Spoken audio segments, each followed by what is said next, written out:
Welcome, world. Good evening, wherever you are, however you are, whenever you are, whatever time of the year, day, month.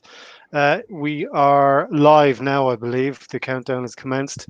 This is the Keego and Big Joe show, and I am the Robin to Big Joe's Batman. For legal reasons, you'll have to call me Keego. Joe, if you ask him, he will tell you he was a former prop who used to run with the ball.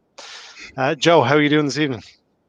I'm good. I was just about to pick a ball up, mate. You just gave me visions of my former youth, in the days when, when a prop was expected to prop, like a hooker was meant to hook the ball out, all before all of those technical things that meant we had caterpillars playing on the field, and all of those things that have changed now. So anyway, we're glad to be back, and really, really tough to get two guys on tonight, because I think this is the potential to be a bit of a game changer for the future.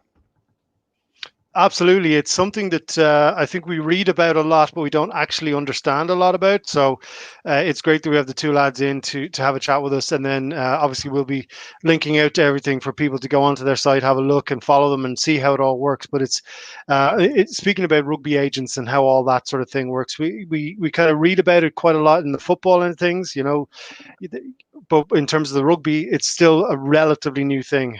So it's great that we can get the two boys in, have a chat, and learn about what it is, so that we can pretend to be educated when we all get back to stadiums. Yeah, absolutely. And first and foremost, we've got to give up our support to our good friend Johnny Pullen at coffeedog.ie. And if you go to coffeedog.ie for the very best beans and ground coffee, hot chocolate, chai latte, and those magic reusable pods. And if you use the promo code SHEP, S-H-E-P, capital letters, as in Big Joe Shep, you'll get 20% off. So, Johnny, thanks very much for what you do for the rugby community and supporting small businesses as we go through COVID-19 and beyond. I just noticed there that we got a few people on there. The Deputy White Walker General himself from up in Ulster, Dave Toppin's on. Good evening. Demo Rourke. Demo, thanks for everything you're doing on your shares. Ian Gilbert, Keego, is in Madrid. Hola, Ian. He's our ambassador extraordinary out there.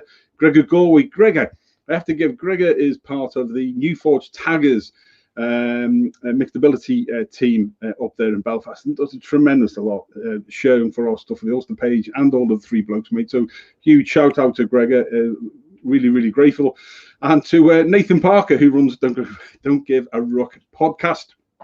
We got our fingers crossed for the Wi-Fi. Yeah, Nathan was co-hosting with me last week, and we all thought they would struggle with Wi-Fi on the Concussion show, and it was me, and I was locked at my own show again. There you go, it was good. So Nathan, thanks for that. Right, best bring our people into the studio so we can get this gig underway, brother. Absolutely. So here's a little behind the scenes situation for everyone watching. You can tell a lot about someone about what they say to you in terms of their intro. Joe, you're very nice, and you ask people, is there anything we want to bring up for their intro? Now we're going to start off with Johnny Styles here, okay? And his intro is basically very modest. So I don't know if he's trying to pull the wool over our eyes, but I'm going to read this word for word. And if he starts laughing, that means it's a complete lie, okay? So at 18, I decided to have a year out traveling and playing rugby abroad. And from there, I went to uni at Cardiff Met and fell into the family business that I now run with my dad. We published magazines. Now, we don't know what type of magazines. He's kept that quiet. Oh, no, he doesn't. Into the construction and architectural sector. All right. We have a full service marketing agency. Jamie's a few years older than me. And when we are from the same town and played the same rugby club for many years. Now, this is where you get modest. Now, Jamie's the brainchild behind the Rugby Agents. He approached me about the idea with my marketing background, and we decided to go for it. A big passion for rugby, so it seemed like the perfect partnership. So that's a very nice, very modest introduction. So let's see if you can keep this up for the show, Johnny. Great to see you. I'll try. Thanks for having us on. Yeah. You're welcome, mate. Now, Jamie, on the other hand, he's a little bit modest, I suppose, a little bit. Currently head of sport in Bedstone College, so always start off with upping your own CV. That's the main thing. I've been a rugby player most of my life. Also attended Cardiff Met Uni. From there, decided wanted to go and experience playing rugby abroad, and had a year out traveling and playing in Australia. So this is where the idea of the Rugby Agents began. How, as a player, I can find a club to play for overseas. So educational, modest, and lets you know that he's the head of sports. So, Jamie, great to see you. Yeah, nice to see you as well. Thanks for having us on. Yeah, we're not going to read out our CVs here because it's a bit embarrassing after Keego, that. So just to give you just to reply to that, as Jamie often happens, he's forgetful, and I actually wrote that for him. So, well, team so there fallout you early go. doors. Fair enough. Yeah, I think you just said start with a compliment and work from there. So Yeah, like, exactly. head of sport in Bedford College. That's it. The only way is up is to say, guys, let's Yeah. just start us off. Although sort of Keego's given us a great introduction, I'm sure you want to meet yourself, but just the rugby agents, we're going to come on to and explain all about traditional agents and dispel maybe some myths, and then why you two came up with the idea, why Jamie came up with the idea and coerced Johnny into it. And what do you do, Jamie? What's your full-time gig, mate? Yeah, so essentially, what happened? I went to Cardiff Met. Kind of rugby was my love from kind of school onwards.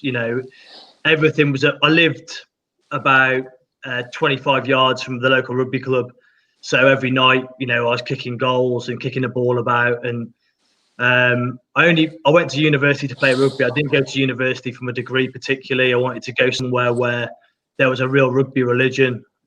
So Cardiff Met was my number one choice. And then after that, essentially, I had a year out, but I really struggled to find a club. It wasn't that straightforward. So what I had to do basically is think, what area of Australia did I want to go to, then research the league in that area, and then look at some team names that I like the sound of, and then try and contact them somehow by phone, by email, any way to see if they were interested in having me, basically.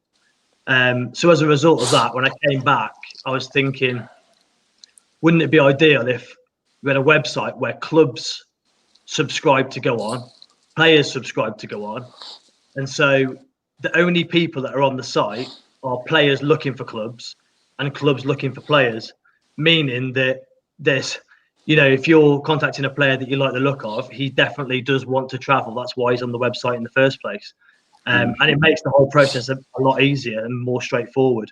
And hopefully it also makes it a little bit clearer for the rugby player that perhaps wants to travel but doesn't know how to do it, airfares and all that kind of stuff. And obviously the clubs help out with things like jobs, accommodation, cars, things like that. That's the kind of thing that there's little logistical elements that you don't necessarily know the answers to living so many miles away. Brilliant. And you're at Bedstone College, mate. What's your full-time gig? Because rugby at the moment, Rugby Agents isn't your full-time gig. What do you do? So I'm basically head of boys sport at Bedstone College. It's a little rural private school on the tip of Shropshire, Herefordshire, and Powys, right in that little spike there. Obviously, heavy boarding community, but quite a good rugby kind of history. We're down the road from Lucktonians Rugby Club, which is like the hotbed really of Herefordshire rugby. We've got very good links with that particular club, and we've always kind of developed players that have gone on and played for local teams and gone on back to their home countries, because we do have a lot of overseas boarders, and they go back to their respective countries and play out there as well. So that's another reason that I got into it, is because I had basically I had access to players of a good age, 18. Not all of them wanted to go to university, but all of them wanted to play rugby. So that was another reason really to launch what we did. Yeah, brilliant, good pleasure, right? And that's a full-time, a real proper full-time gig. And that's why I want people to know, because it intrigues me what you're doing on top of your full-time gig as well for both of you. And I think it's really, it is the way ahead. But it all takes time on top of a full-time gig and a family and all stuff like that as well. So thanks for that intro, mate. Johnny, tell us a little bit about yourself and what you do full-time. Yeah, so we've got two businesses that I run with my father. The first one being a publishing business. So we publish magazines into the architectural, construction and landscaping sectors. So essentially we get manufacturers to advertise, building manufacturer So anybody who manufactures a product that was going to go into a commercial building, essentially, we get them to try and advertise into our magazines. Architects, they're people who specify products. It's the first port of call when a project is being built. So we've got a large requested readership of our magazines as well. We're quite highly sought after in the marketplace. And then our sister company, which is called the Studio 4, is a full service marketing agency. So we do specialise in the architectural sector just because there's a sort of crossover.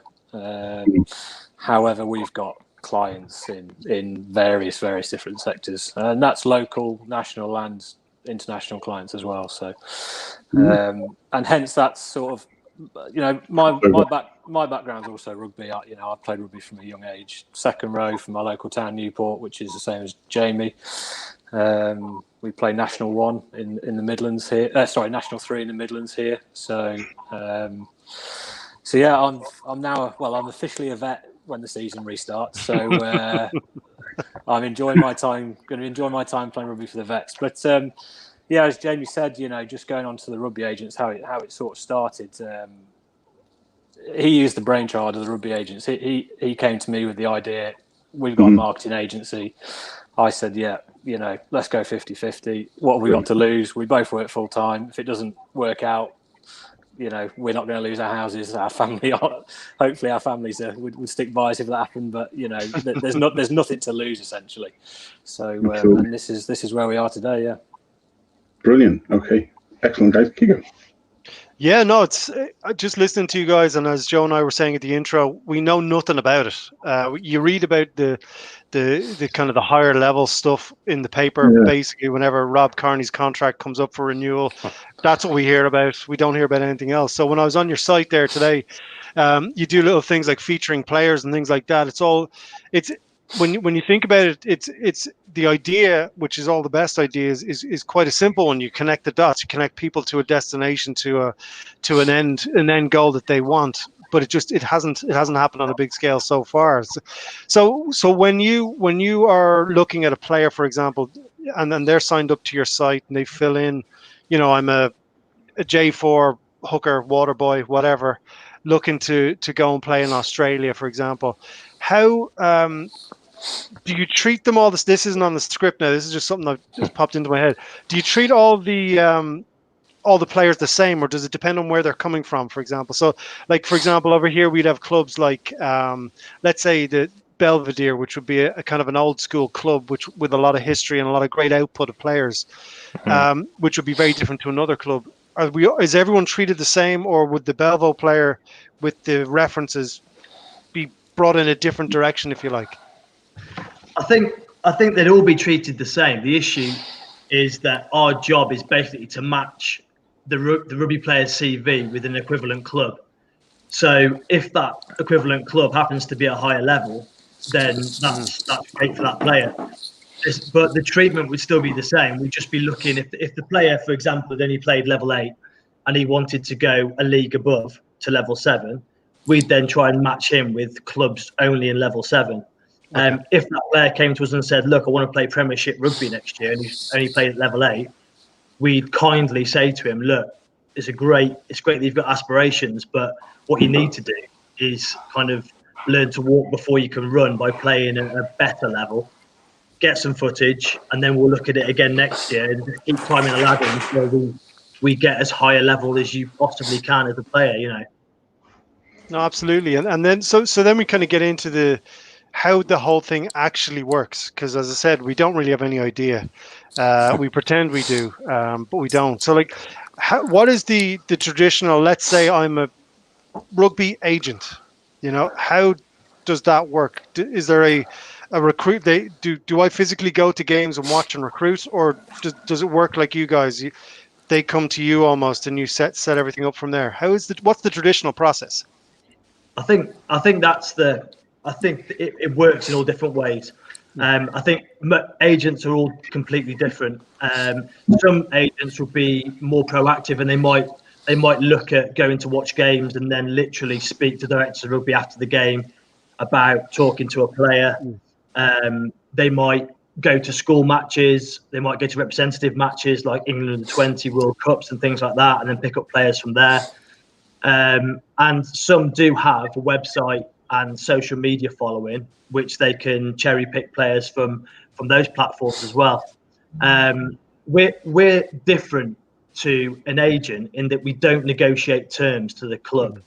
So what we didn't want to do is get into a situation where basically we're kind of getting the best deal for a player and sacrificing the club, or vice versa.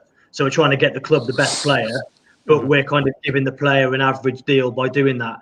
What we wanted to do is say, look, what are you looking for as a player? Right, great. What are you looking for as a club? Right, there's a perfect match there. We just literally introduce the player to the club and say, look, they're interested. This club's interested in you. It's offering the same package as what you'd like. It's a perfect scenario. I'll let the director of rugby take over and speak to you directly, and that's it. That's where we cut off. And then we basically get a finder's fee if that player is to sign for that club. But the actual deal itself, we are not privy to, and we don't want to be privy to. We're quite happy for the club and the player to manage that themselves, so that they're both happy with whatever the outcome is, rather than us saying, oh, don't do that and don't do this, and oh, you should be asking for that. We want both sides of the the deal to be absolutely happy with whatever they've agreed. But it's kind of it's evolved to that though, hasn't it, Jamie? I mean, initially we started off just saying, we've got this web platform where players essentially upload a profile, clubs upload their profile, they pay an annual fee, away you go. They talk to each other. That's how the site works. But it kind of escalated very quickly into, people can't upload their profile. They may be a little bit IT illiterate. They need some help doing this, doing that.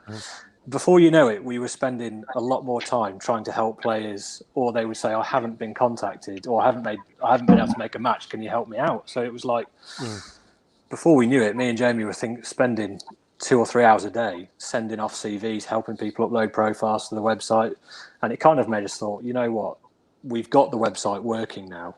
The people who use the website, it works. We've got to this next level where we've actually got really good rugby players who we can match to a club without even using the website and charging a finder's fee for. And that's where we're at today, essentially. So yeah, it's grown into a bit of an animal fairly quickly, to be honest with you. And from a social media following as well, we're well up there. We've got about nearly 35,000 combined followers across our social platforms. So you can imagine running, Jamie being a full-time teacher, me working all day, and then you've got this mass income of inquiries every single day. It's so yeah, your lack of greed is great to hear, because when you read about agents now, I know mostly we hear about football, and that's a different story entirely. But there's a lack of greed in what you're doing, which is great to hear. It's like, on Mondays we generally talk about grassroots, and there's just selflessness behind that on every level, and it's great to hear you guys you're basically setting the table, and then it's up to people to finish off their dinner. So it's really, really great to hear.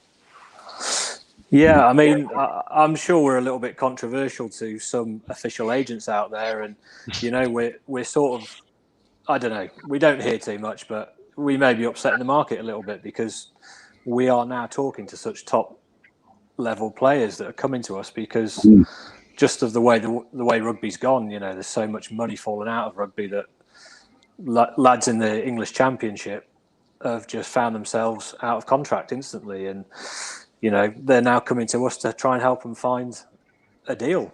They don't have to pay us. The club doesn't, so it makes sense for them. So. Absolutely, and I think, as we've spoken, off air since we met, I think there's the self-determination issue for people coming out of COVID in a number of areas is going to only grow even more with less money around as well. Yeah. Every player wants to keep as much of that as they can. Definitely. So I think that is really, really good, especially at especially at that sort of, if you like, sort of secondary level. But have you seen a steady incline, Jamie, on a steady increase on the appropriate levels going up, the players coming to you? You know, maybe 12 months or so. Yeah, definitely. I think the other slight issue is an obvious one, in that if I'm at a championship, premiership, or National One club, and I've got a contract with a club and it's running down, and I want to, you know, I don't want to be in a position where I've finished that contract and haven't got a club. So I'm starting to look for my next step. Do I go a higher level? Do I go overseas? Is there any clubs that would be interested in me if I don't get offered another contract?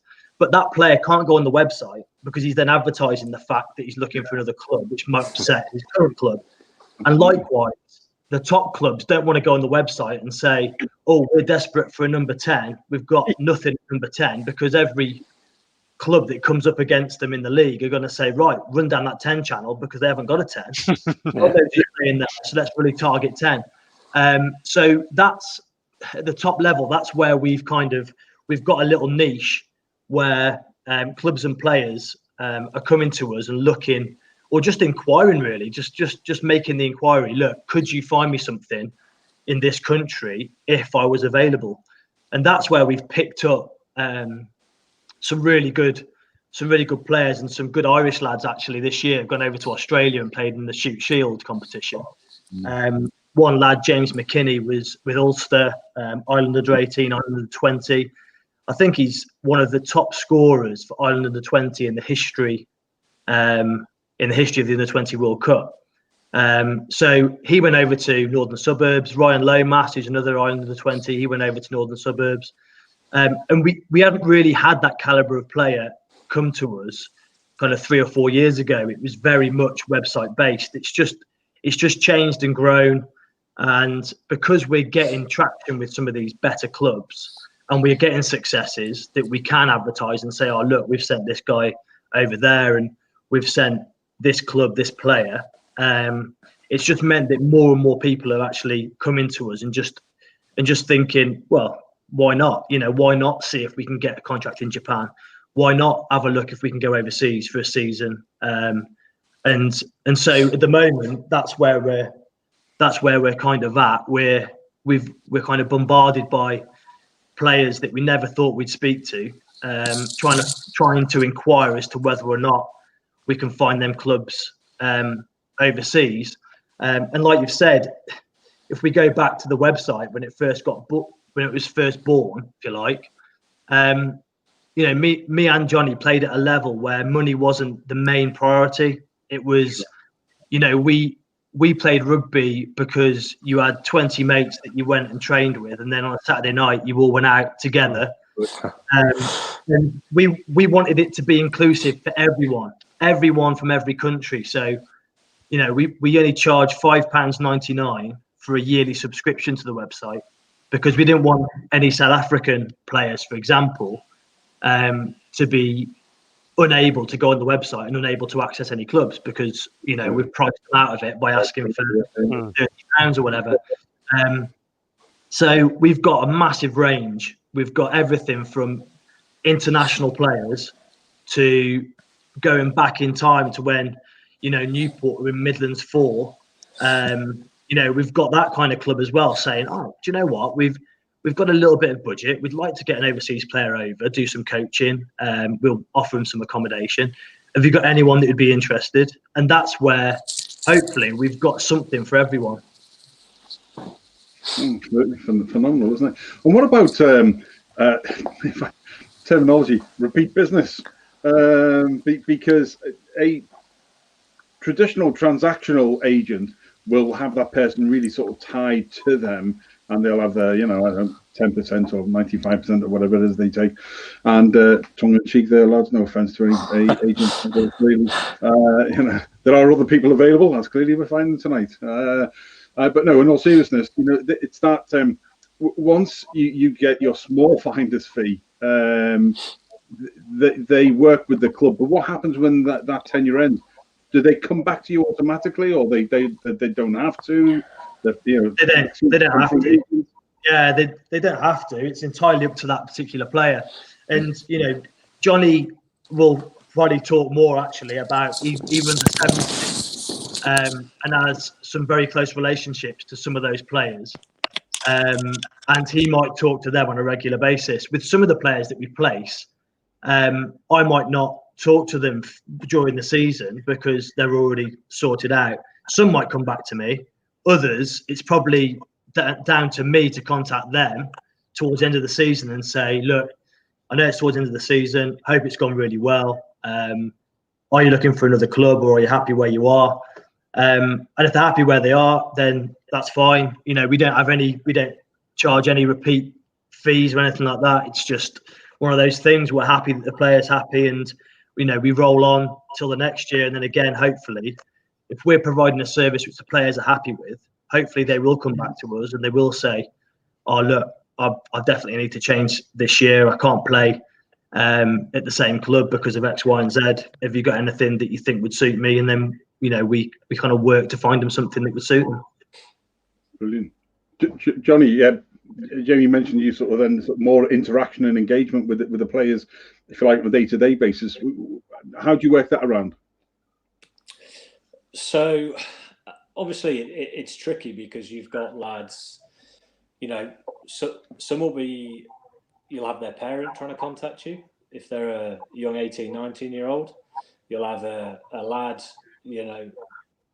just finished his contract in Australia wanting to come back. There's a chap struggling to upload his profile to the website. There's a chap who says, I haven't got a bank card.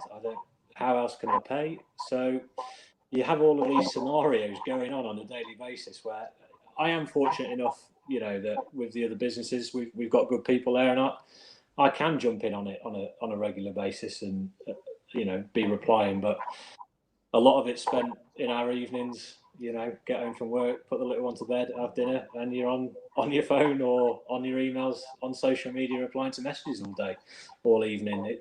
It really is a bit of an animal. But it's an exciting animal to be part of. We both love rugby, and I don't think if we were that passionate about rugby, we would spend our evenings doing it. Yeah, we know what feeling, Neil, don't we? No, absolutely. I just had a really quick question about the scholarship end of things that you have on the site and the ads and things like that, because part of the sad part of how rugby works is some people fall through the cracks, and we've a friend of the show runs Rugby Academies Ireland who tries to keep people in that system, and scholarships is another way of doing that. Do you see many whether I don't know, it would be parents or kids investigating that? Are there many players, because I was just on the Irish page there and there's a lot of recognizable names there, are there many kids trying to actively stay in the game at a top level by doing the scholarship end of things, or do they come to you saying, look, I know I'm 18, 19, I want to play club rugby, and do you affect that decision, or do you follow the customer's orders basically? I think what I tend to do with the scholarships, it's to be fair, the scholarships page is fairly new. It's not a new idea, but we've really, COVID's given that us a bit more time to basically put some more effort into the scholarships area. And obviously we've got schools that offer scholarships, but it's very difficult to know about rugby scholarships. How do you find out what schools are offering what scholarships? And basically, the only way you can find out is by going to a scholarship day. But if you don't live in that area, you're not going to hear about it. Yeah. So what we thought is, look, there might be some lads that are just desperate to come to England or play rugby at a different school or get educated in a certain way or go overseas and, go and do their A-levels essentially or the equivalent in a different country. So basically, hopefully what that platform does is it gives you an opportunity to have options available to you. Now, if a player comes to me and he's 18, what I would do is I'd just give him 3 or 4 actual options that he has available and allow him to choose which option he thinks is the best. So, for example, we've got the Espoirs competition in Pro D2 in France, which is under 20. So they're looking for 18-year-olds because basically they want to invest their time and efforts into someone they can have for 2 or 3 years, and then that player can then go into the senior squads. And if he's been there for 3 or 4 years, he can then get an A license, and he becomes essentially a GIF player. A player that can actually play through a French passport. And we've also got, obviously, the university scholarships, which is getting more and more popular, with some pretty big names when it comes to the Blokes Premiership. And we've also got under-20s overseas. So Shoot Shield, for example, has got a really good under-20 competition. And if you're not sure what to do and you think, oh, I just don't want to go back into education just yet, then that's the kind of opportunity that I'd be pushing for that particular kid, because you get the sun and the sand of Sydney, and you get a really good level of rugby. And when you come back, if you wanted to come back, your CV then is looking really good. You've got some fantastic footage playing at a fantastic level. You should have several doors open to you, not just the university, but also if you wanted to go to a club at 19, having played Shoot Shield and 20, they'll probably if you're playing well, they'll push you into the senior teams. And that's one of the things that they really they tell us a lot about, is that, look, they're coming in as under 20, but if they impress, we'll put them on the bench for the seniors. We'll get them game time for the seniors. And that's essentially what we wanted to do. We wanted to say to a player that his mind is always been released by an academy, and he's thinking, look, my rugby career is done. What am I going to do? I've been released. I'm not going to name names, but someone that gets released by a Premiership club, and they've come to us and said, I don't know what to do. I've been released by a Premiership club. What can you do for me? And then I just give them those 4 or 5 options and say, which one would you rather go with? Set it up, introduce, and see what happens.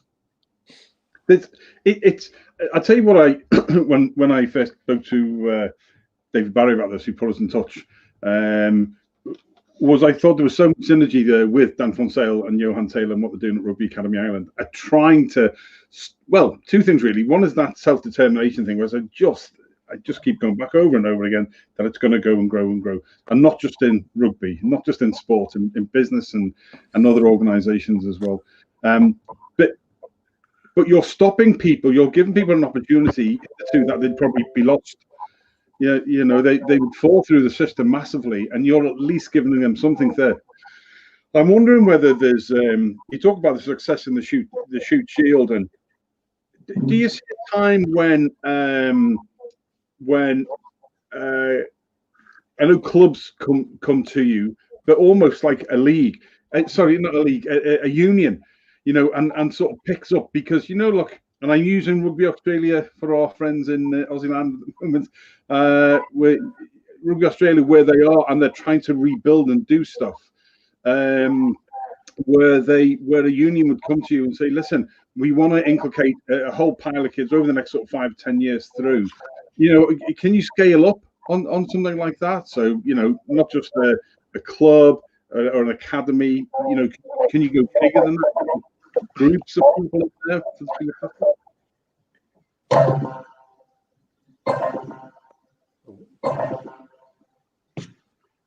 Someone's remixing this as we go. Sorry, did you get that? Yeah, Joe, I did get that. I don't know if it's Jamie's. I have this problem on a daily basis. He lives in the Welsh valleys, and it's very, very tricky. No, it's not me. I bored the thing. Not guilty. Yeah. From a scalability perspective, it is endless what we can achieve, and we've had ideas.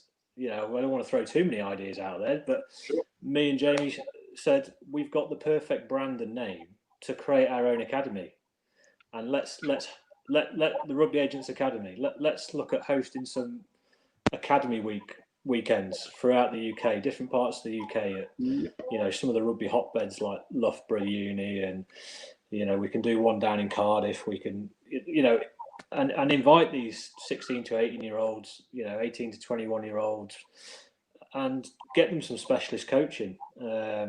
invite some, that was an idea that we had, but again, we both work full time. It would only be able to be done in the months that Jamie's not at work to a degree.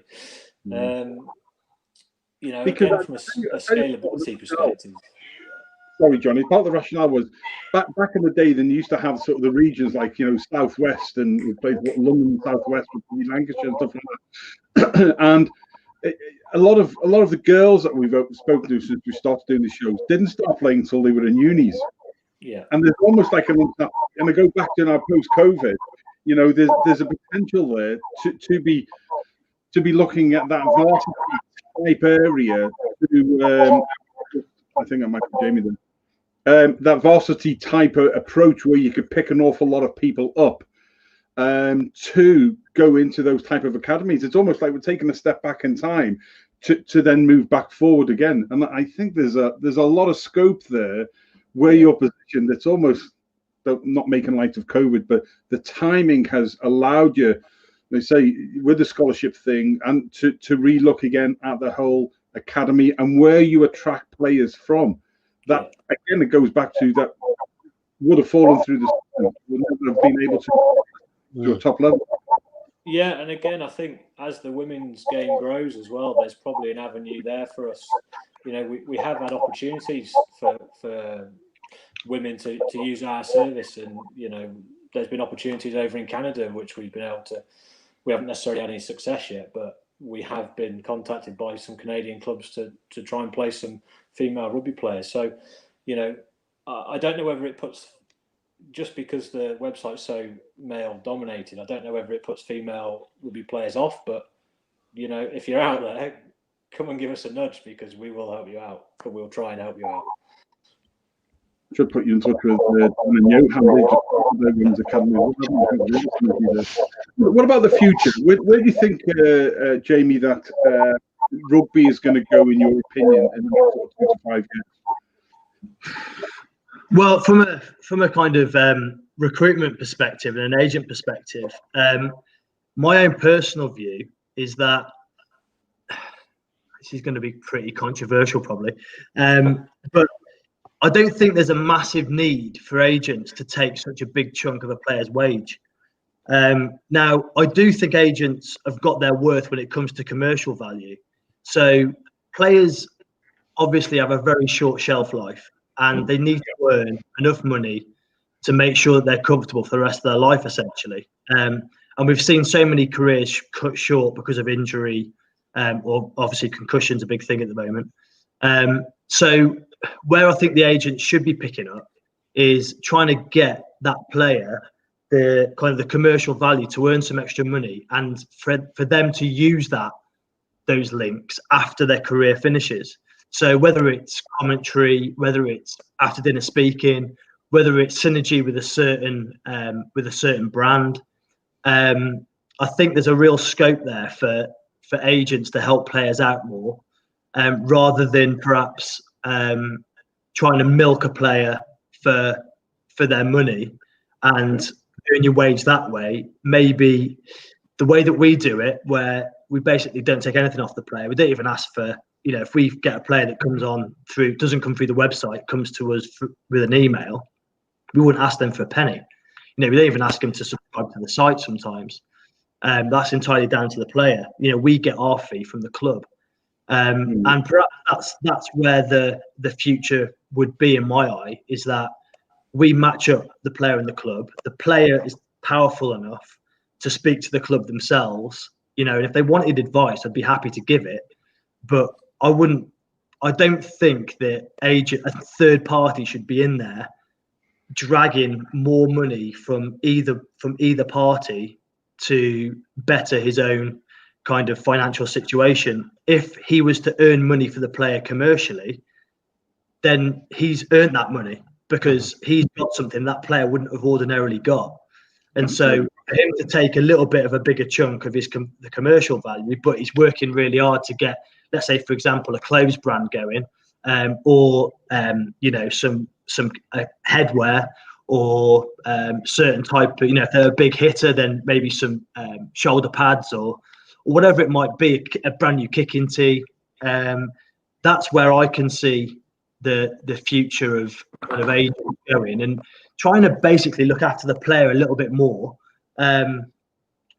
with a long-term vision of making sure that when they do finish playing, they're actually going to be comfortable and not thinking, right, I've been earning not enough money for a lot of years. What am I going to do next?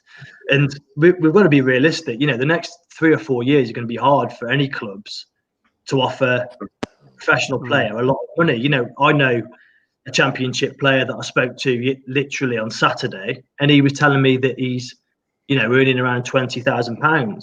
Now, how long can you do that before you start thinking to yourself, look, I need to get full-time employment? Your life of earning money isn't actually that long, and you need to have a pension, you need to have assets, all those kind of things that we all take for granted.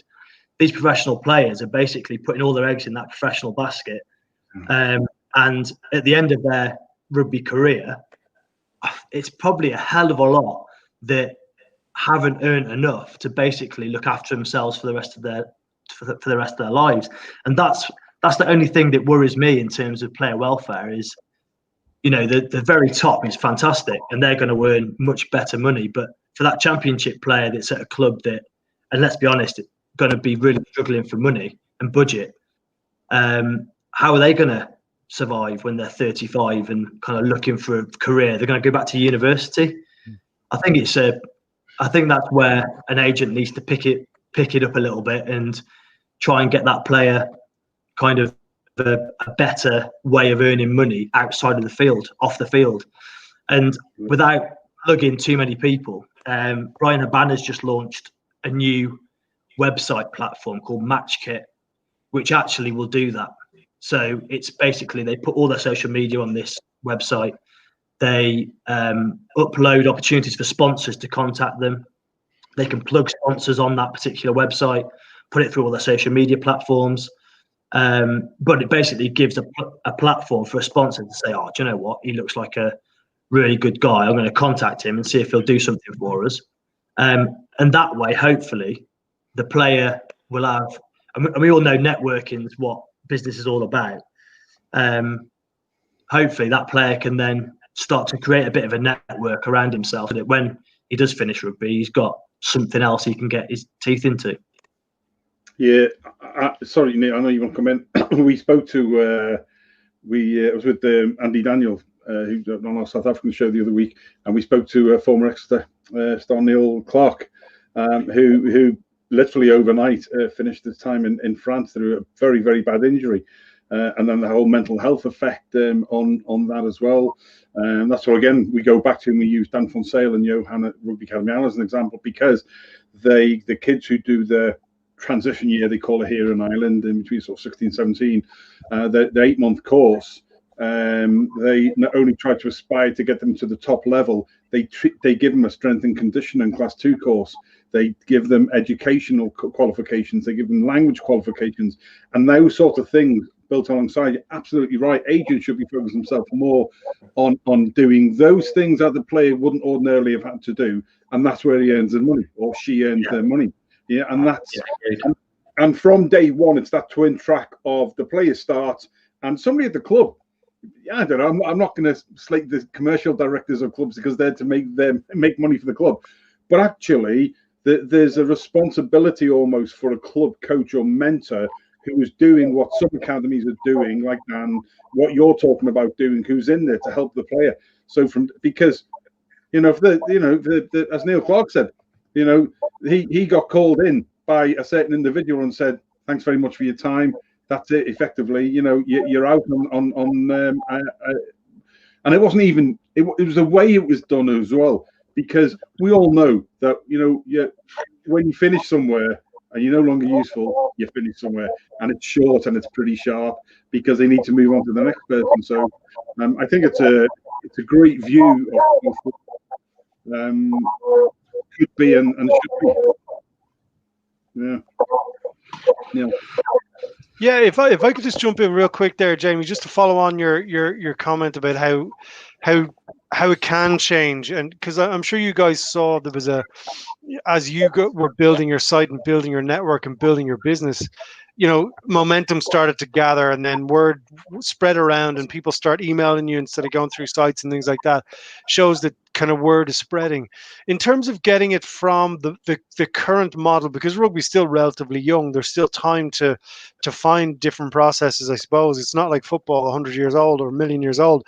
Like, there's still time. So in terms of navigating away from the sensible aspect, which is what you're saying, with the agent gets commercial work and gets commission from that work, navigating towards that model, do you need just one big club? For example, do you need Leinster to call you guys and say, look, we're kind of sick of agents here. We've been talking to Rob Kearney's dad for 20 years. We're sick of looking at him.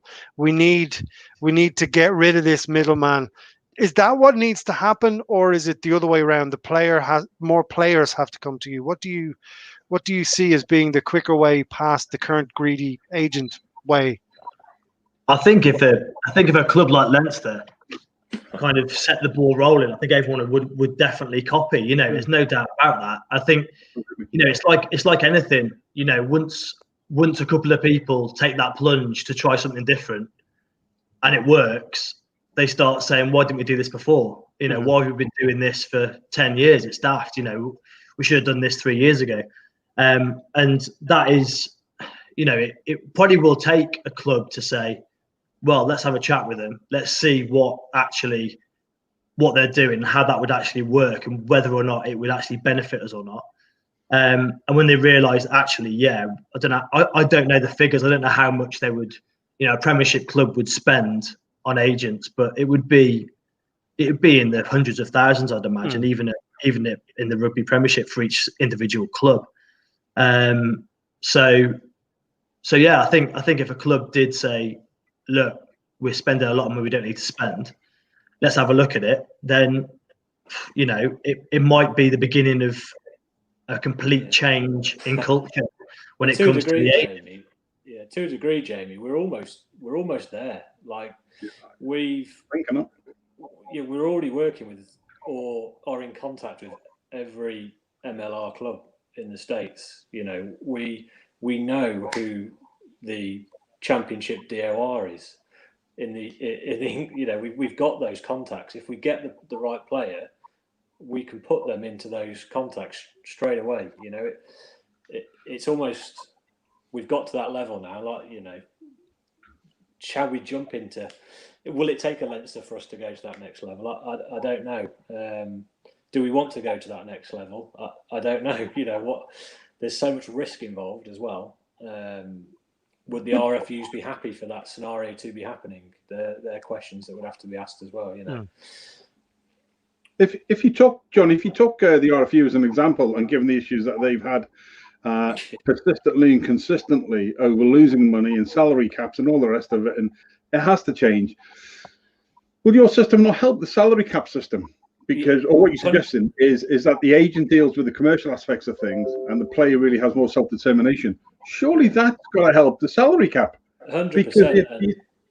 Yeah, and just coming back to the RFU, we're not here to battle against them, but what's happened to the England Sevens team is just disgusting.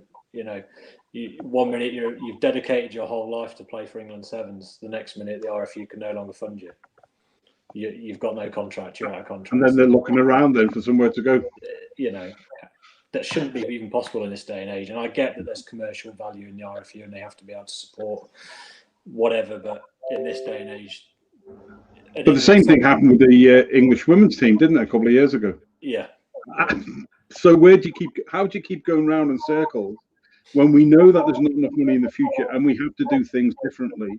So, if you want to create a better system, then sit down with the likes of yourselves and create a better system. And I think, Jamie, you're right. I think it's only, and Keego's right, it's going to take one club that's going to change it to be able to do it. And from an English point of view, I see the likes of Bristol Bears or Extant Chiefs who capable of being able to do something like that. I'd say size, obviously, but they're not going to be there anymore.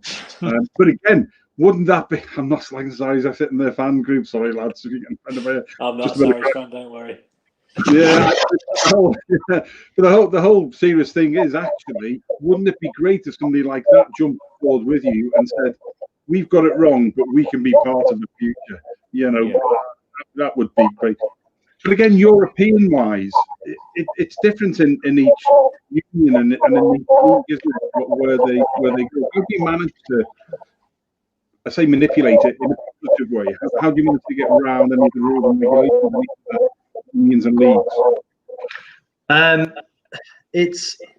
It's basically perception. Perception's a funny thing. Everyone's got a different idea about how things work, and basically, what I think. The English rugby clubs have dealt with agents for so long. When someone comes along with a different way of doing things, they think it can't be true. And the amount of times that clubs have phoned us and said, "Look, we just can't believe that what you're saying is right." Some players are like, "What? You don't take anything? You don't take any money at all?" And we're like, "No, that's just how it works. We just take finder's fee off the club." What? So you want absolutely no money? Some players think, well, it's so cheap, it can't be right. Whatever they're offering can't be the real deal because it's only $5.99. What can they possibly do for $5.99?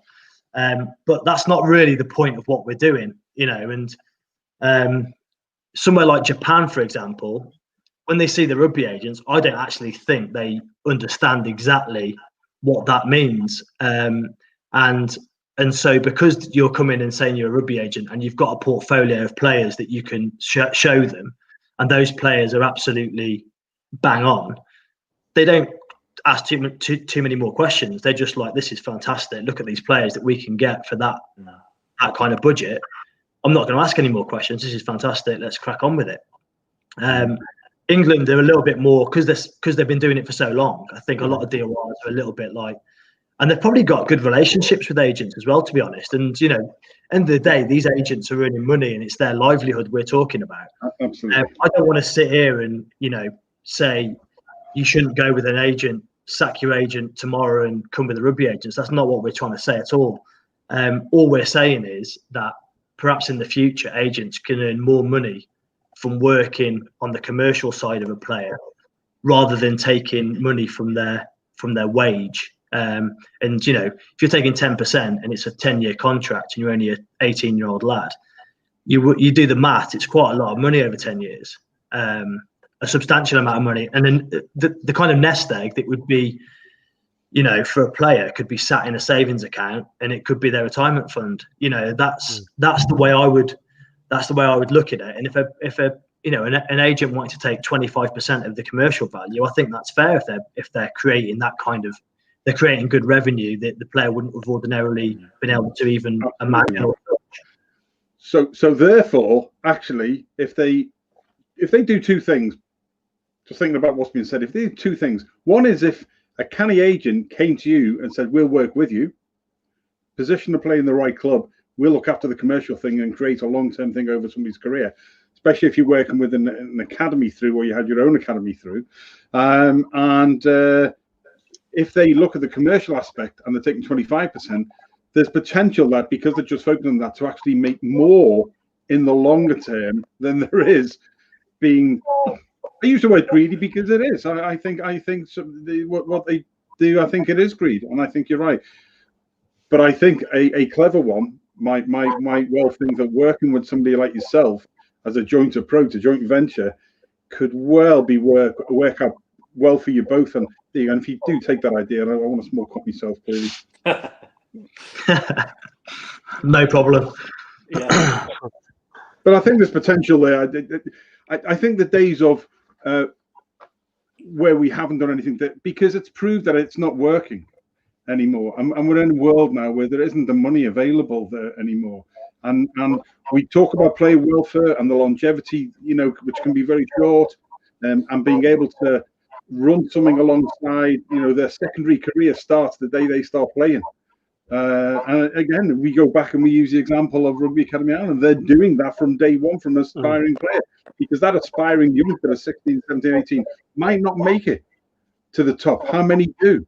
And therefore, running those things alongside, I don't think it's going to be that long before you have an academy, gentlemen, and you have a whole pile of things in place. I know Keego's going to go through, but I do have one final question on the end about adapting this for other industries as well. But Keego. Yeah, I just have really. I'm loving the conversation. I think COVID is resetting how money works in sport in general terms. Like with no gate, no fans, no supporters in there, it really is making people look at their bottom lines again. Which I think is it's always important to do that every once in a while, because you look at other sports, it was getting silly. Obviously, keep talking about football, but like I saw the prize fees for golf there recently. It's just madness. They can't afford to keep doing that. So I think when people like yourselves are coming in with a very different approach, that they can have a massive effect on bottom lines very, very fast without sacrificing player quality. It's absolutely huge. So I've loved this conversation, as well as the idea of the combine that you had earlier on, Johnny. I think that's a great idea. The only thing missing from the websites is a vets section. That's the only issue I have with it. But we can deal with that another day. But no. Me and Keego didn't want to sign up and crash the website with being inundated by clubs. There's no water boy section, so I can't sign up. But perhaps we need to have a chat with David Barry to organise a vets tour. Go there it is. But there's a vets, and then there's the last of the summer wine. You need two distinct sections. It's rolling subs. Everyone plays about 45 seconds at a time and then gets subbed off. So it's all good. Yeah, guys, just. It's almost an hour. I think it's been great to throw this out there and to educate people that the times are changing. Some people might say you call it rugby agents, but you're not rugby agents. Doesn't that confuse people? Yeah, I mean, when Jamie first came to me and had this idea, we were like, "What the hell are we going to call this thing?" And it was like, right, why don't we call it the Rugby Agents? And I was like, there's just no way on this earth that domain name will be available, that company will be registered. Went on to one of the domain registrars, had a quick look, available. We were like, boom, we're going to get it. So as it happens, we now rank number 1 on Google if you type Rugby Agents in the UK. So, hence why we do also get a lot of players through that as well. But funny. So we're not, as you say, we're not official Rugby Agents, but the brand absolutely essentially would lead us to look like we're bigger than potentially what we might be, or it gives us a goal to say we're called the Rugby Agents. Is that where we should be going with it? It gives that perception that the good perception. I think the other thing is who actually defined the word rugby agent, and does that mean that every rugby agent needs to take a percentage of a player's wage? And the answer is probably no. It's not probably in the dictionary. So we're not actually, what we're doing is exactly the same service, but just giving more back to the players. As rugby agents, we're just not registered, and we're not willing to negotiate with clubs to try and increase and make one party uncomfortable. We're trying to create something where we're doing a service for a player where they're 100% happy with what's going on.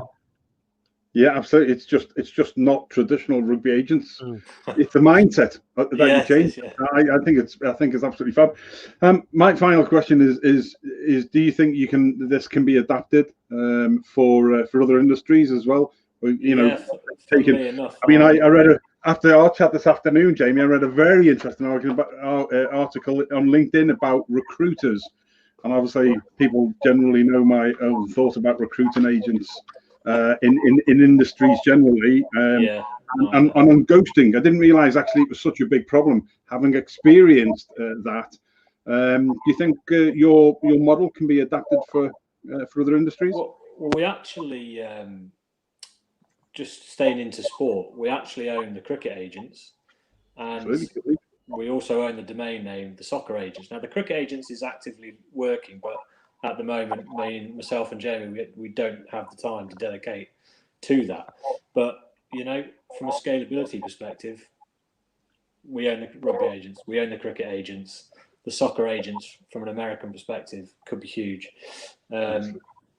With the same style, you know, approach to it, the same business model. There's no reason why we couldn't do that for almost every sport.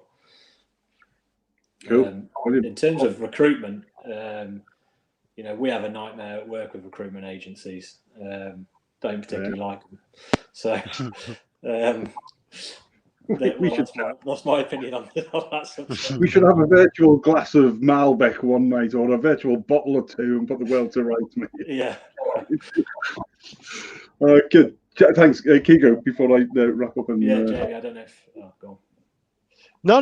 I just think it's the way you're doing things is so different that you can kind of see people saying, "What do you mean it's a free lunch? I don't understand," you know, and that can be frightening in the beginning. But as you can see from the site, like just looking at the Irish players, there's a huge amount of recognisable Irish players on there, and you've placed guys over in Sydney and all this sort of stuff. So it's working. It's a matter of getting the infrastructure, getting the people comfortable with it, I suppose, because we only hear the horror stories. We only hear the mad things. And I think once COVID has made people look, the accountants basically look at the balance sheet, that kind of brings businesses like yourself into the shop window, which is fantastic. And it's a great idea. And even during this chat, like I've been writing stuff down that you said, it's just, I love the combine idea you were talking about, the kind of the coaching sessions idea of getting everyone together and building up a massive portfolio, getting people in front of each other.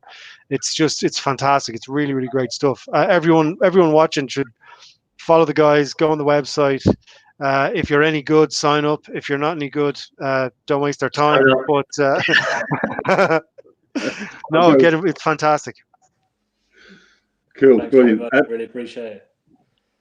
Jamie, leave us, both of us, leave us with a final thought. Johnny, start us off. Give us a final thought on what you'd like to see yourself being in the next 2 years.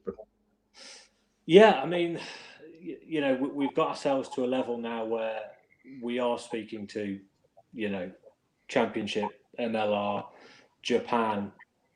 You know, if there's players out there that are looking at their contracts, or they're a year left on them, they're a young lad coming out of an academy, or they've been dropped by an academy, you know, come and talk to us. We can help you, essentially. Whether you're that professional coming out of the game, a young professional going into the game, you know, don't be afraid to just drop us an email and see what we can do for you. We'll be able to help you one way or another. Good man, brilliant. Jamie. Yeah, I think that's the overriding kind of emotion about the Rugby Agents, and what we're trying to do is we passionately think that we can find something for everyone.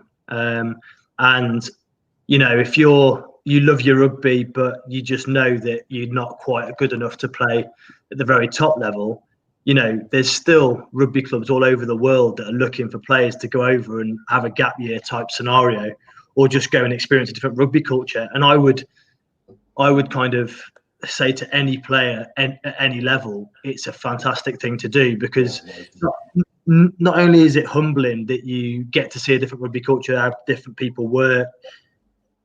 Every country that I've played in or gone to play rugby in, they all play a slightly different way, a slightly different style. And to be a part of that is a really great adventure. And that's where this was born. Hopefully, I'd like to think in 2 or 3 years, this will be at a point where me and Johnny will be seriously considering not doing another job. This will be our full-time. This will be our full-time job, and it will be in a position where hopefully we're putting players into every league in the world. That would be a fantastic scenario in 5 years' time. Yeah, absolutely. Where you can then be working on your business, not in your business, or That's both, it, yeah. as you are now, Yeah. which is a good thing.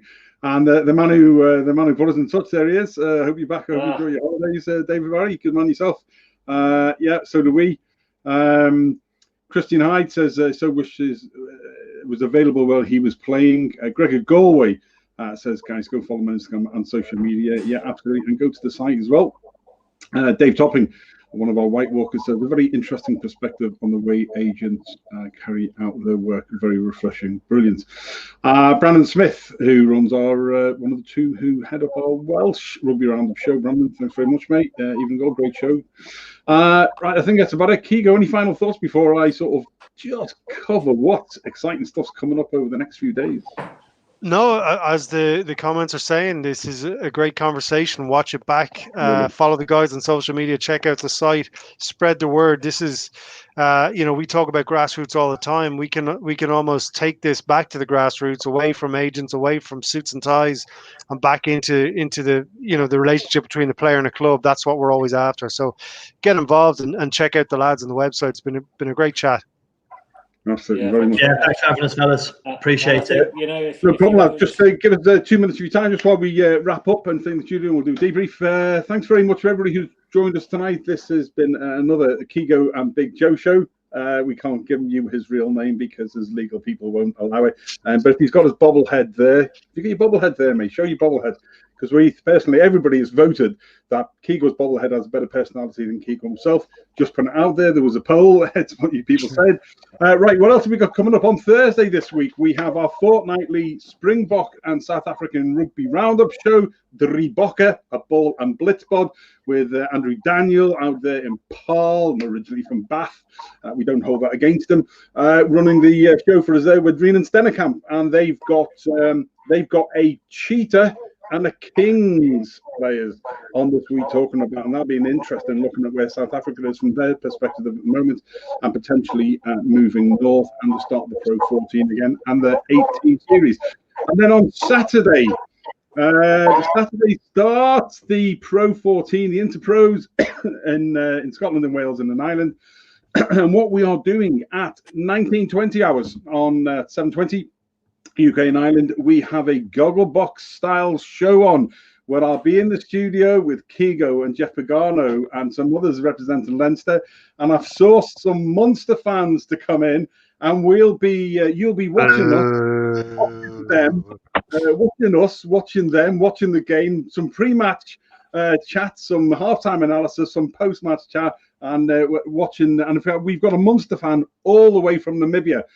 We got a Munster fan who's in Waterford. We've got some Leinster people as well, and it'll be a good crack because it's always the best of friendly rivalries when it's Leinster and Munster. It's almost like anybody who's old enough to remember Clopper Castle. There we go. So that's what's happening on Saturday, and the next Thursday show, you won't be seeing me at all. People will be glad to hear, because next week's Thursday show is the Leinster Line is an Irish Interpro special. And we're going to have a rep on from Leinster. We're going to have a fan on from Munster, one from Ulster, and one from Connacht. And the show will be produced by Keego, so I can sit back with me Malbec downstairs and watch the show and analyse and listen and all those good things. So that's going to be some great crack. And then the following Saturday, the 29th, we're going to do another Gogglebox style show where we have got Brandon Smith and Rhiannon Noel Phillips from our Welsh Rugby Roundup show, and we'll be watching Dragons and Scarlets, and we'll have fans on from Dragons and Scarlets. So it's all happening as ever here on the shows as part of the Three Blokes, a Ball and Bod global group of online rugby shows. I'd like to personally thank everybody who's joined us tonight. I'd like to thank Jamie Simpson and Johnny Styles for joining us, and just going to grow and grow as far as I'm concerned. And I think there's loads of different things that you're going to do. But I think what we've done so far, and anything that we can do to support you and raise awareness of what we do, please do. Jamie and Johnny, thanks very much. Cheers, Alan. Thanks a lot. Keego, as ever. Chat offline, mate. Thanks very much. This is I'm Big Joe Chef. He's Keego. We'll see you soon. Take care. Cheers.